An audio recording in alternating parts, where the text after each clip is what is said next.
basilique du Saint-Sépulcre est le lieu saint qui conserve le souvenir de la passion, de la mort et de la résurrection de Jésus.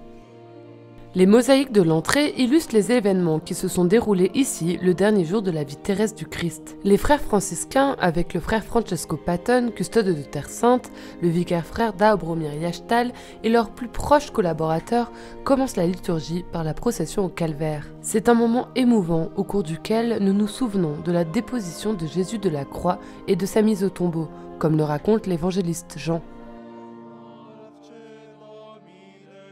Après cela, Joseph d'Arimathie, qui était disciple de Jésus, mais en secret par crainte des Juifs, demanda à Pilate de pouvoir enlever le corps de Jésus. Et Pilate le permit. Joseph vint donc enlever le corps de Jésus.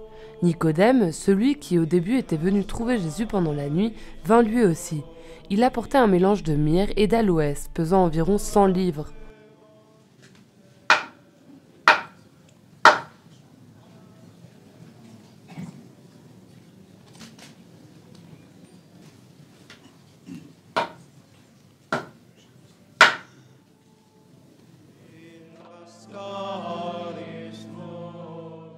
Ils prirent donc le corps de Jésus, qu'ils lièrent de linge en employant les aromates selon la coutume juive d'ensevelir les morts.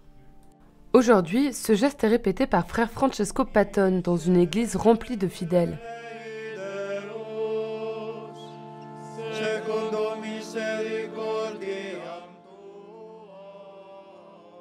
À l'endroit où Jésus avait été crucifié, il y avait un jardin, et dans ce jardin, un tombeau neuf dans lequel on n'avait encore déposé personne.